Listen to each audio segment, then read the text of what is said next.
నమస్కారం. Big debate ప్రత్యేక చర్చ కార్యక్రమానికి స్వాగతం. జూబ్లీహిల్స్ ఉప ఎన్నికకి మరో 3 రోజులు మాత్రమే ప్రచారానికి మిగిలింది. ఈ నేపథ్యంలో 3 పార్టీలకు సంబంధించినటువంటి అగ్రనాయకులు సాక్షాత్తు ముఖ్యమంత్రితో సహా కేంద్ర మంత్రులు, అలాగే ప్రధాన ప్రతిపక్షానికి సంబంధించిన మాజీ మంత్రులు అందరూ కూడా ముమ్మరంగా ప్రచారాన్ని కొనసాగిస్తున్నారు. ఆరోపణలు ప్రత్యారోపణల వర్షం కురుస్తున్నది. అయితే ఏం జరగబోతుంది, ఈ డివిజన్ల వారీగా ఎవరికి ఎక్కడ పట్టుండబోతా ఉంది, సమీకరణాలు కుల సమీకరణాలు ఏ రకంగా ఉండబోతున్నాయి అన్న దాని మీద వాళ్ళు బిగ్ డిబేట్లో ప్రత్యేక చర్చను చేపట్టారు. చర్చలో మనతో పాటు డాక్టర్ చరణ్ కౌశిక్ యాదవ్ గారు కాంగ్రెస్ పార్టీ అధికార ప్రతినిధి ఇక్కడ మన స్టూడియోలో ఉన్నారు. అలాగే బాలరాజ్ యాదవ్ గారు బీఆర్ఎస్ పార్టీ సీనియర్ నాయకులు మనతో జాయిన్ అవుతున్నారు. మరి కాసేపట్లో కిషోర్ పూరెడ్డి గారు భారతీయ జనతా పార్టీ నాయకులు కూడా మనతో జాయిన్ అవుతారు. ముందుగా బాలరాజ్ గారు నమస్కారం. బాలరాజ్ గారు, మీ సిట్టింగ్ సీట్ అది వాస్తవంగా 10 ఏళ్ళు రూల్ చేసింది బీఆర్ఎస్ టీఆర్ఎస్ ప్రభుత్వం. ఆ 10 ఏళ్లలో కూడా మొత్తం ఆయన గోపీనాథ్ గారు ఎమ్మెల్యేగానే ఉన్నారు. తెలంగాణ ఏర్పడిన దగ్గర నుంచి జూబ్లీహిల్స్కి ఆయన ఎమ్మెల్యేగా ఉన్న పరిస్థితి. అయితే ఇంత హోరాహోరీ ఎన్నిక అయ్యే పరిస్థితి రావటం గత దాదాపు నెల రోజుల నుంచి కేటీఆర్ గారు, హరీష్ రావు గారు అంటే సరే ఈ మధ్య వారి కుటుంబంలో విషాద సంఘటన తర్వాత ఆయన పెద్దగా ఉన్నట్టు లేదు, కానీ అదర్వైజ్ మొత్తంగా మాజీ క్యాబినెట్ అంతా కూడా అక్కడే ఉండి ప్రచారం చేయాల్సిన పరిస్థితి రోజు రోజుకి మరింత కఠినం అవుతుంది ఎన్నిక అని చెప్పి అంటా ఉన్నారు. సాధారణంగా ఈ సింపతి ఎవరన్నా చనిపోయినప్పుడు వచ్చే ఎన్నికల్లో సరే పార్టీలు పోటీలు పెట్టినా సింపతి మీద వెళ్ళిపోతూ ఉంటుంది, కానీ ఈసారి అలా ఉన్నట్టుగా కనపట్ల. ఏంటి పరిస్థితి, కారణాలు ఏమై ఉండొచ్చు? సార్ కటారి గారు, ముందుగా మీకు అదేవిధంగా హెచ్ఎంటీవీ ప్రేక్షకులకి, ప్యానెల్లో పెద్దలు కాంగ్రెస్ పార్టీ ప్రతినిధి డాక్టర్ చరణ్ కౌశిక్ గారికి, అదేవిధంగా భారతీయ జనతా పార్టీ ప్రతినిధి కిషోర్ పూరెడ్డి గారికి నమస్కారం. ఇలా మేము సుమారు ఒక 40-45 రోజులుగా జూబ్లీహిల్స్ కాన్ఫరెన్స్ పరిధిలో ఉన్నటువంటి ఏదైతే 7 డివిజన్లు ఉన్నాయో ఆ డివిజన్లు అన్నింటిలో తిరుగుతా ఉన్నాం. తిరిగే క్రమంలో బీఆర్ఎస్ పార్టీగా కేసీఆర్ గారు ముఖ్యమంత్రిగా ఉన్నప్పుడు, ఐటీ మరియు పురపాలక శాఖ మంత్రిగా కేటీఆర్ గారు ఉన్నప్పుడు మేము ఆ జూబ్లీహిల్స్ నియోజకవర్గ ప్రజలకు ఏం చేసినామనే అంశాన్ని స్పష్టంగా ప్రజల ముందు ఉంచుతాము. అదేవిధంగా ఈ రోజు 22 నెలలుగా, అంటే సుమారు 2 సంవత్సరాలు కావస్తుంది కాంగ్రెస్ పార్టీ అధికారంలోకి వచ్చి, ముఖ్యమంత్రిగా రేవంత్ రెడ్డి గారు కాంగ్రెస్ పార్టీ నియోజకవర్గానికి ఏం చేసింది అనే అంశాన్ని స్పష్టంగా ఆ ప్రజలకు door to door chai pay చర్చ పేరుతోటి, అదేవిధంగా కార్నర్ మీటింగ్స్ పేరుతోటి, రోడ్ షోల పేరుతోటి, అదేవిధంగా మేము ఇంటింటికి స్పెషల్ గా మా పార్టీ తెలంగాణ ముఖ్యమంత్రి కేసీఆర్ గారు 2-3 అంశాలు మాకు స్పష్టంగా చెప్పినారు. ఖచ్చితంగా డోర్ టు డోర్ వెళ్ళండి, ప్రజలతో ముఖాముఖి మాట్లాడండి. ఇంటికి వెళ్ళి చిన్నది అంటే మాకు ఒక్కొక్క బూత్ 2 బూతులు కేటాయించారు కాబట్టి శ్రావంతి నగర్ లో, వెంకటగిరి కాలంలో సుమారు 7 బూత్ ఉంది. ఆ 7 బూతులు కీలకంగా ఒక క్లస్టర్ గా ఏర్పాటు చేసుకుని ఆ క్లస్టర్ పైన ఒక ఎమ్మెల్సీ, ఎమ్మెల్యే, మాజీ ఎమ్మెల్యే, తర్వాత వారి కింద చైర్మన్లు, తర్వాత కింద వాళ్ళు పనిచేసుకుంటూ, అంటే ఓటర్ ని గుర్తించే కార్యక్రమం, అంటే ఓటర్ వెళ్ళే కార్యక్రమాన్ని చేస్తా ఉన్నాం. ఆ క్రమంలో వారి దగ్గరికి వెళ్ళినప్పుడు మాకు పెద్ద ఎత్తున స్పందన వస్తా ఉంది. ప్రధానంగా ముస్లిం ప్రయాణికం వెళ్ళినప్పుడు గతంలో మాకు షాదీ ముబారక్ కావచ్చు, అదేవిధంగా మైనార్టీ స్కూల్స్ కావచ్చు, కొంచెం పింఛన్ విషయంలో కావచ్చు, కొంచెం భద్రత విషయంలో కావచ్చు, కేసీఆర్ గారు ఉన్నప్పుడు బాగుండే అంశం స్పష్టంగా వస్తాం. క్రిస్టియన్ దగ్గరికి వెళ్ళినప్పుడు, అదేవిధంగా హిందూ మహిళల దగ్గరికి వెళ్ళినప్పుడు బతుకమ్మ చీరల విషయంలో, కొంత పింఛన్ పెంచిందనే అంశంలో, కొంత శాంతి భద్రత విషయంలో, వాటర్ సప్లై విషయంలో కొంత ఏదైనా కొంత పాజిటివ్ దృక్పథం వస్తా ఉంది. అదే క్రమంలో మేము చెప్తా ఉన్నాం, మేము ఏమంటామంటే గతంలో మేము మల్కం చెరువు అని మీకు ఏదైతే ఇప్పుడు రాయదుర్గం హైవే మీద ఆ మల్కం చెరువు సంబంధించి డెవలప్ చేసిన అంశాన్ని కూడా గుర్తు చేస్తా ఉన్నాం. అదే షేక్పేట ఫ్లైఓవర్ కూడా గుర్తు చేస్తారు. మేము ఓన్లీ ప్రజారోగ్యము మరియు బస్తీ దవాఖానాల కోసం ఈ 911 కోట్లు ఖర్చు చేశాం కటారి గారు. అదేవిధంగా సంక్షేమ కార్యక్రమాల సంబంధించి 705 కోట్లు, విద్యుత్ నిర్వహణ సంబంధించి సుమారు 505 కోట్లు. కేటీఆర్ గారి వాళ్ళు ఒక ప్రోగ్రెస్ రిపోర్ట్ రిలీజ్ చేశారు, దాదాపు 5,000 కోట్లు పైచిలకు ఖర్చు పెట్టారు. అవును సార్, ప్రజా సంక్షేమం కోసం మేము చేసిన ఖర్చు మొత్తము 5,328 కోట్లు. అందులో లబ్ధిదారులు 2,12,802 మంది లబ్ధిదారులను గుర్తించడం జరిగింది. వాళ్ళందరికీ డోర్ టు డోర్ ఎట్లా వెళ్ళాలి, గతంలో చేయడం జరిగింది, ఇప్పుడు ఏం జరుగుతుంది అనే అంశాన్ని స్పష్టంగా చెప్తా ఉంటే రెస్పాన్స్ వస్తా ఉంది. నేనేమన్నానంటే బాలాజీ గారు, జనరల్ గా మనం మాట్లాడుకోవటం ఒకటైతే సరే, ఇంకా 3 రోజులు ఉంది మనకి, ఒకటే ఉప ఎన్నిక కాబట్టి తెలంగాణలో ఇప్పుడు మనకి జూబ్లీహిల్స్లో 7 డివిజన్లు ఉన్నాయి. మనందరికీ తెలుసు, ఎర్రగడ్డ, బోరబండ, షేక్పేట, రహమత్ నగర్, యూసఫ్గూడ, వెంగళరావు నగర్, సోమాజిగూడ. 7 డివిజన్లలో బీఆర్ఎస్ పార్టీకి మొదటి నుంచి అంటే కార్పొరేట్లు కొన్ని చోట్ల బీఆర్ఎస్ కార్పొరేట్లు ఉన్నారు, కొన్ని చోట్ల వేరే పార్టీల కార్పొరేట్లు ఉన్నారు, బీజేపీకి సంబంధించిన కార్పొరేట్లు కొన్ని చోట్ల ఉన్నారు, కాంగ్రెస్ సంబంధించి ఉన్నారు. సో మీకు ఈ 7 డివిజన్లో ప్రధానంగా ఎక్కడ బాగా అంటే అన్నీ ఒకే లెవెల్లో ఉండవు కదా, నేను జనరల్గా మాట్లాడుతున్నా, అంటే కొంచెం అనలిటికల్గా వెళ్దామని ఉద్దేశం. ఎక్కడ బాగా పట్టు ఉన్నది, ఎక్కడ ఎక్కువ మెజారిటీ వచ్చే అవకాశం ఉందని మీరు భావిస్తూ ఉన్నారు? అంటే మామూలుగా మేము ఏమనుకున్నట్టే కాంగ్రెస్ పార్టీకి ముస్లిం మైనార్టీ ఓటు పడతాయి అనేటువంటి అయితే ఇప్పుడు ఎంఐఎం ఎప్పుడైతే అజారుద్దీన్ మంత్రివర్గం కావచ్చు, ఎంఐఎం కాంగ్రెస్ పార్టీ సపోర్ట్ కావచ్చు, ఇవన్నీ అంశాలు ఉన్నప్పుడు కాంగ్రెస్ పార్టీ ముస్లిం మైనార్టీ ఓట్లు మాకు ఎక్కువ ఓటు షేర్ అయితే అనుకుని వాళ్ళు అనుకున్నారు. కానీ మేము తిరిగే క్రమంలో ముస్లిం మైనార్టీ ఓట్లు 60% దాకా మెజార్టీ ఓటు బీఆర్ఎస్ పడే అవకాశం ఉన్నది. అదే మాకు ప్లస్ పాయింట్ గా రేపు మారబోతా ఉంది. అదే క్రమంలో ప్లస్ వృద్ధులు కావచ్చు, వితంతువులు కావచ్చు, వికలాంగులు కావచ్చు, అదే విధంగా అంత గతంలో బస్తీ వాసులు కావచ్చు, ఇవన్నీ అంశాలు ఇప్పుడు హైడ్రా అనేది కూడా చాలా ప్రధానంగా పడుతుంది. కట్టారుగా హైడ్రా పేరుతోటి ఏదైతే ఈ మధ్యకాలంలో జరిగినటువంటి ఇల్లు కూలగొట్టాలి, ఏదైతే ఈ గాజుల రామారంలో కావచ్చు, అదే విధంగా సున్నం చెరువులో కావచ్చు, ఏదైతే అన్ని కూడా మీరు భయపెట్టాలనుకుంటున్నారు. కానీ హైడ్రాకి అనుకూలంగా బస్తీ సంఘాలు, కాలనీ సంఘాలు ఇవాళ ర్యాలీ చేస్తున్నారు. హైడ్రా వల్ల మా దగ్గర చెరువులు కబ్జా కాకుండా కాపాడబడ్డాయని.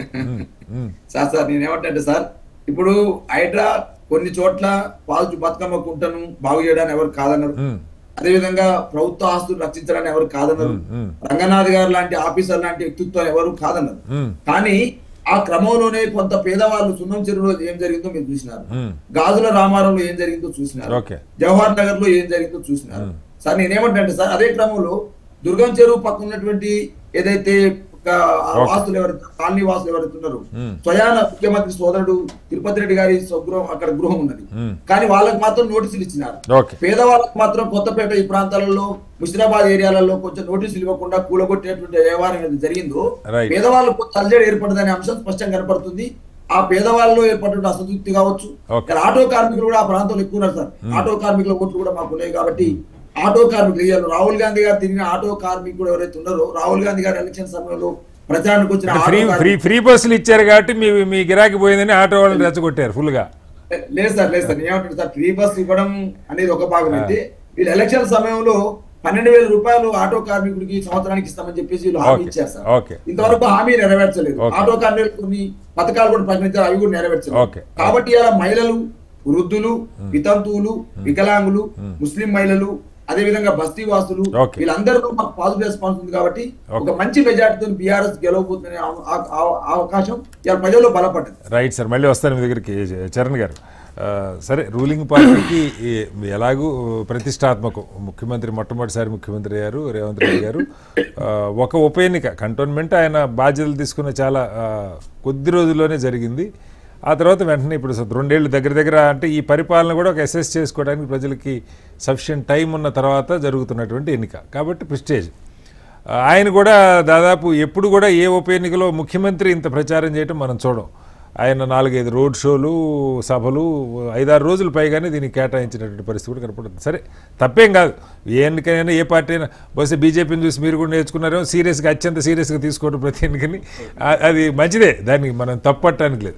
అయితే ఏంటి ప్రధానంగా అంటే ముఖ్యమంత్రి గారు చేస్తున్న ఎలిగేషన్ ఏమో బీఆర్ఎస్ బీజేపీ ఒకటే, మర్జ్ అయిపోతారు, ఇక్కడ కారు గెలిస్తే అది ఢిల్లీపై కమలం అయిపోద్ది, అటు కేసీఆర్ గారినో లేకపోతే కేటీఆర్ గారినో అరెస్ట్ చేయకుండా బీజేపీని అడ్డుకుంటుంది, గవర్నర్ గారు అనుమతి ఇవ్వట్లేదు, సిబిఐ వాళ్ళని అరెస్ట్ చేయట్లేదు, ఇవన్నీ మీరు ఎస్టాబ్లిష్ చేసే ప్రయత్నం చేస్తూ ఉన్నారు. బట్ కింద ప్రజలు 2 ఏళ్ళు అయిన తర్వాత ఏం జరిగింది, ఎంతవరకు డెవలప్మెంట్ ఉంది అన్నది ఆలోచించుకోరా, ఎలా అర్థం చేసుకుంటున్నారు? సార్ ప్రధానంగా బీఆర్ఎస్ పార్టీ ఏంటంటే ప్రాపగండ నమ్ముకున్నారు వాళ్ళు. కేటీఆర్ గారు మారతలేడు అసలు. ఎన్ని జరిగినా కూడా బీఆర్ఎస్ పార్టీలో కల్వకుంట్ల కుటుంబంలో కళాలు వచ్చి కల్వకుంట్ల కవిత గారు బీఆర్ఎస్ పార్టీ వెళ్ళిపోయినా కూడా కేటీఆర్ గారు సోషల్ మీడియా నమ్ముకొని తెలంగాణ రాష్ట్రంలో ఎట్లా ప్రాపగండ చేస్తుందో తెలంగాణ సమాజం చూస్తున్నారు. ఫేక్ సర్వేలు ఒక 10 సర్వేలు, 1 కాదు 2 కాదు. మరి ఇంత మీకు ఉంది కదా ఆధార్ నెంబర్, ఎందుకు ఈ ఫేక్ సర్వేలు, ఎందుకు ఇవన్నీ? అదే మాగంటి గోపీనాథ్ కుటుంబంలో కళాలు చూసినాం కదా మనం. ఇప్పుడు వాళ్ళ కుటుంబంలో కుటుంబ సభ్యుల ఫ్యామిలీ సర్టిఫికేట్లు కూడా మీరు మేనేజ్ చేసే పరిస్థితి. మాగంటి గోపీనాథ్ గారు తల్లి చెప్తా ఉంది, 3 రోజుల పాటు చనిపోయిన వ్యక్తిని చూపించలేదు, నన్ను కూడా లోపలికి పోలేదు. మరి ఏం గూడు పురాణం దీని వెనక ఉన్నది? లేదు బినామీల పంచాయతీ ఉందా, ఆస్తుల పంచాయతీ ఉందా, లేకపోతే ఎందుకు మీరు స్వయాన తల్లిగారిని కూడా చూడలేకున్న పరిస్థితి ఎందుకు వచ్చింది? మాగడి గోపీనాథ్ గారి భార్య చెప్తా ఉంది, వాళ్ళ పిల్లలు మొదటి భార్య చెప్తా ఉంది, పిల్లలు చెప్తాను, కుటుంబంలో ఉన్నటువంటి ఫ్యామిలీ సర్వేని మీరు ఎందుకు మేనేజ్ చేయాల్సి వచ్చింది? రకరకాల ప్రశ్నలు మిగిలే ఉన్నాయి కదా, ఎందుకు సర్వేలు దానికి ఎన్నికకి సంబంధం ఏంటి? కుటుంబంలో గొడవలు ఉంటే ఉండొచ్చు, ఇన్ని మంచిగా ఉన్నాయి కదా, మీకు ఇంతమంది ఓటేస్తారని అన్నప్పుడు ఎందుకు ఈ ఫేక్ సర్వేలు, ఎందుకు ఇదంతా ప్రాపగండా క్రియేట్ చేసే ప్రయత్నం ఎందుకు? ఇప్పుడు తల్లికి ఏమంటారు, అన్నం పెట్టినోడు పిన్నమ్మకు బంగారు గాజులు కొనిస్తానట్టు కల్వకుంట్ల కవిత గారికి ఆస్తి పంచేయలేదు మీరు, మాగడ్డి సునీత గారు నా చెల్లిని మీరు గెలిపేయండి అని చెప్పేసి ప్రచారం చేస్తే తెలంగాణ సమాజం నమ్మరు కదా. అదే కాకుండా బీఆర్ఎస్ పార్టీ ఏమనంటే 5-10 సంవత్సరాల కాలం మీరు హైదరాబాద్ చేసింది శూన్యం. ఎందుకంటే 7,000 కోట్ల రూపాయలకు సంబంధించినటువంటి ఔటర్ రింగ్ రోడ్ అప్పలంగా అమ్మినోళ్ళు మీరు.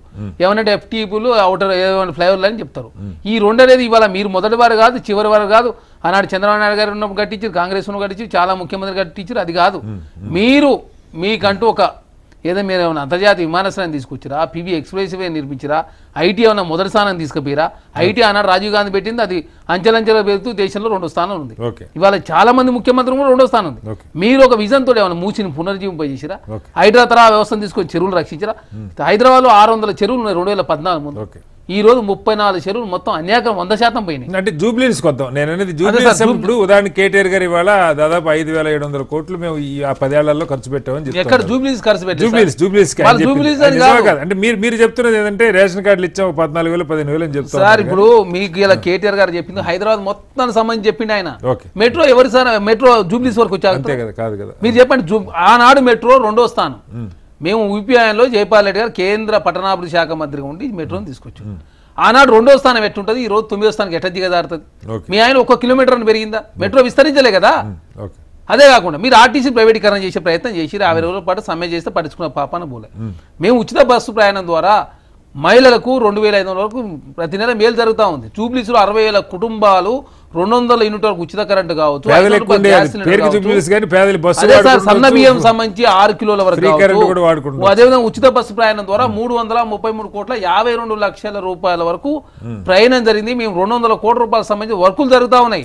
మీరు 2 సంవత్సరాల కాలం ఇంత చేస్తే మీరు ఎంత చేయాలి? 10 సంవత్సరాల్లో గోపీనాథ్ గారు 14 ఎమ్మెల్యే, 18 ఎమ్మెల్యే, 23 ఎమ్మెల్యే.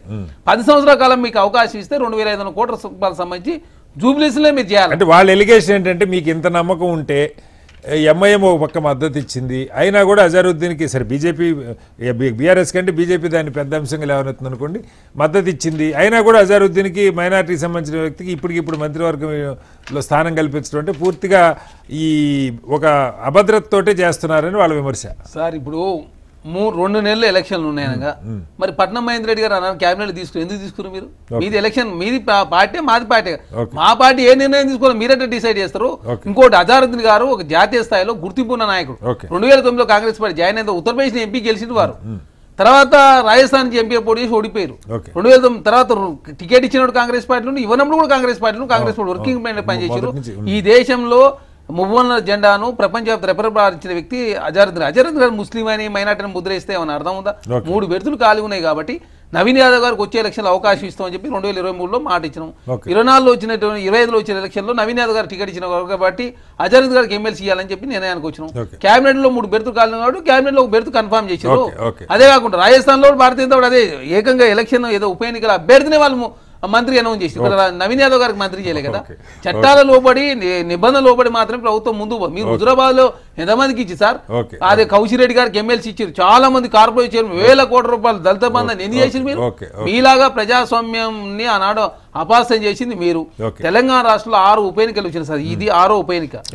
5 స్థానాల్లో ఉప ఎన్నికల్లో ఏదైతే కుటుంబ సభ్యులు చనిపోయిన దగ్గర అందరూ ఓడిపోయిన పరిస్థితి. ఓన్లీ నాగార్జున సాగర్ తప్ప అక్కడ అన్ని దుబ్బాకలు అదే జరిగింది.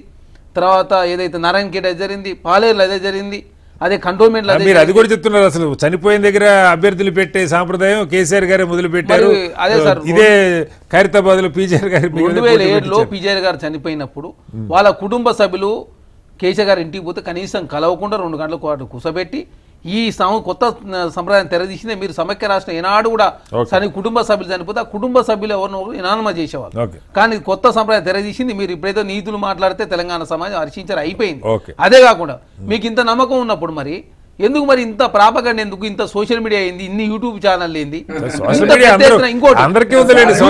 డ్యాన్స్ చేపిస్తారు, జూబ్లీస్ లో డ్యాన్సులు చేపిస్తారు, జూబ్లీస్ లో బాల కార్మికులతో పెద్ద ఎత్తున ఎన్ని చేసినా ఆగండి మీరు ఎన్ని చేసినా సోషల్ మీడియా లేని ఎవరికి కానీ మేమేం చేస్తున్నామండి, మీరు వాస్తవం చెప్తున్నా. మీరు చూడండి ఎన్ని ఛానల్ లెక్కేద్దాం, చర్చ చేద్దాం అంటే చర్చకు సిద్ధం.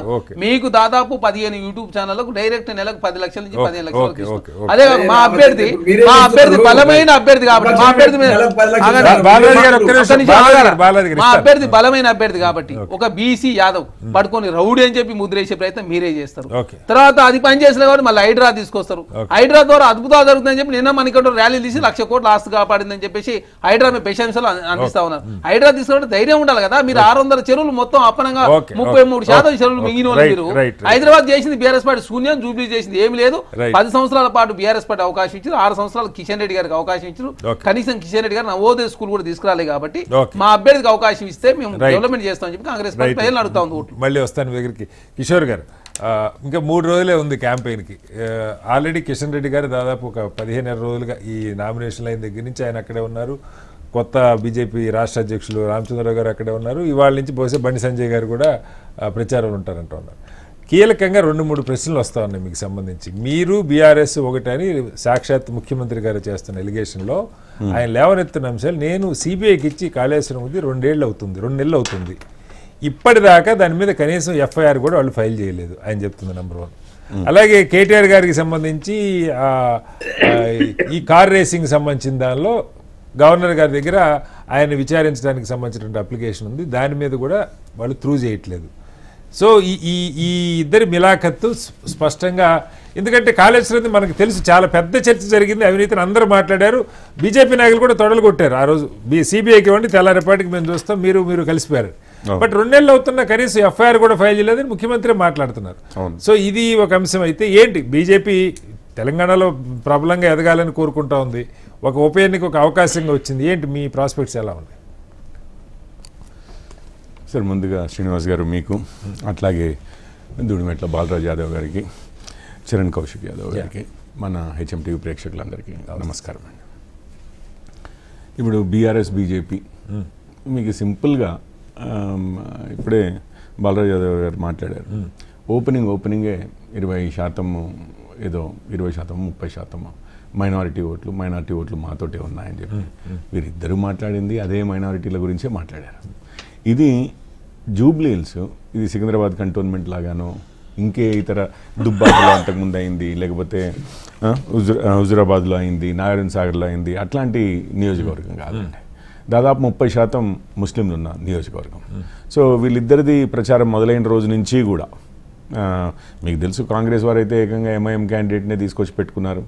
ఎంఐఎం పూర్తి పార్టీ మారితే ఎంఐఎం క్యాండిడేట్ అయినా సార్ 14లో పోటీ చేశాడు, 19లో ఇండిపెండెంట్ గా పోటీ చేశాడు.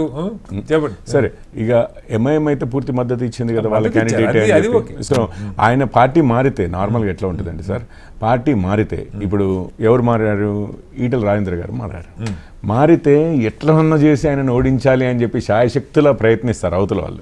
సో పార్టీ మారలేదు సార్, వాళ్ళ క్యాండిడేట్ ని తెచ్చుకుని, వాళ్ళిద్దరు ఒకటే అయినప్పుడు వాళ్ళ క్యాండిడేట్ ని తెచ్చుకుని పెట్టుకున్నారు. కసిగా ఉంటారు, పార్టీలు మారితే కసిగా ఉంటారు ఓడించాలని చెప్పి. లేదు, అట్లా కాదు, ఇది వాళ్ళ క్యాండిడేట్ నే తీసుకొచ్చారు. సరే, వాళ్ళు సపోర్ట్ ఇచ్చారు. అంతకీ మళ్ళీ ఇంకా ఇంత లోపల వేరే విషయాలు ఏం మాట్లాడలేదు. ఒక అజరుద్దీన్ గారిని మంత్రిని చేశారు. 10 రోజుల ముందు చేసి ఉండొచ్చు, 10 రోజుల తర్వాత చేసి ఉండొచ్చు, లేదు ఎలక్షన్ క్యాంపెయినింగ్ మధ్యలోనే చేశారు. వీరు అన్నట్లుగా ఇంకా వేరే కాంగ్రెస్ నాయకులు కూడా చెప్పారు, మేమేం సన్నాసుల మఠం కాదు కదా, రాజకీయాలు చేస్తాం కదా అన్నారు. ఎస్, ఎగ్జాక్ట్లీ మేము అదే అంటున్నాం, రాజకీయాలు చేస్తున్నారు ఎలక్షన్లో ముస్లిం ఓట్ బ్యాంక్ కోసం. దాని తర్వాత ముఖ్యమంత్రి గారు ఎంత దూరం వెళ్ళారంటే, ఇక పాకిస్తాన్ మన నడ్డి మీద తంతే కూడా మనం ఏమీ చేయలేదు, అక్కడెళ్ళి బాంబులు వేయమని చెప్పు అన్న టైప్లో మాట్లాడారు.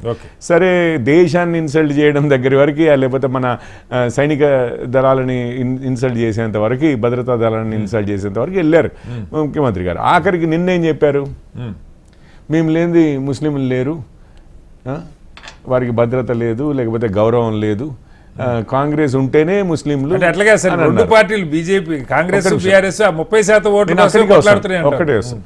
ఇప్పుడు బీఆర్ఎస్ ఉంది, చూడండి సార్, ఇక్కడ కాంగ్రెస్ హయాంలో ఓల్డ్ సిటీకి ఎంఐఎం దీనికి ఇలాఖాకి హైడ్రా పోదు.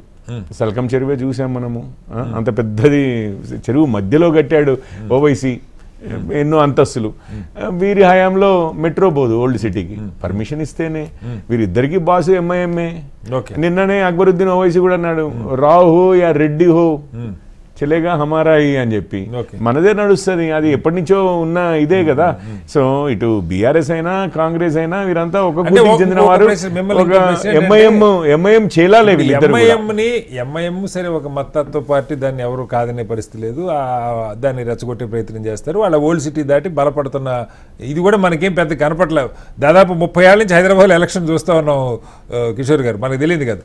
6, 7, 8 అంతకు మించి పెరిగే ఏదైనా ఉంటే అంబర్పేట, ముషిరాబాద్ ఆ ఏరియా వరకు కాస్త వాళ్ళ ప్రభావం ఎక్కువ ఉండొచ్చు. కానీ జూబ్లీహిల్స్లో మైనారిటీ ఓటర్లు ఉన్నంత మాత్రాన మైనారిటీ ఓటర్లంతా ఎంఐఎంకి వాళ్ళ జీవితాలు ఏం రాసివ్వలేదు. వాళ్ళు స్వేచ్ఛగా కాంగ్రెస్ కావండి కాంగ్రెస్కి వేస్తారు, బీఆర్ఎస్ కావండి బీఆర్ఎస్కి వేస్తారు, లేదు బీజేపీ కావండి బీజేపీ కూడా వేస్తారు. సో దాన్ని ఇక్కడేదో ఎంఐఎం మద్దతు ఇచ్చింది కాబట్టి ఓ పెద్ద ఎంఐఎంఏ మద్దతు ఇచ్చింది అని కాదండి. నేను బీఆర్ఎస్ ని కాంగ్రెస్ ని ఇద్దరిని ఒకే దీంట్లో చెప్తున్నాను కదా. వీళ్ళంతా కేవలం ఆ మైనారిటీ ఓట్ బేస్ గురించే మాట్లాడుతున్నారు. మీకు ఇంకొక విషయం చెప్తాను, అజరుద్దీన్ గారి విషయమే వచ్చినా కూడా కాంగ్రెస్ వారైనా కానీ కిషన్ రెడ్డి గారికి ఏంటి నొప్పి, అజరుద్దీన్ గారిని మేము చేస్తే అన్న వాళ్ళనే తీసుకొచ్చారు. కానీ కేటీఆర్కి ఏంటి నొప్పి అనేవాడు అన్నాడా సార్? ఈ మొత్తం దీంట్లో ఎవరన్నా అన్నారా కేటీఆర్కి ఏంటి నొప్పి, కేసీఆర్కి ఏంటి నొప్పి?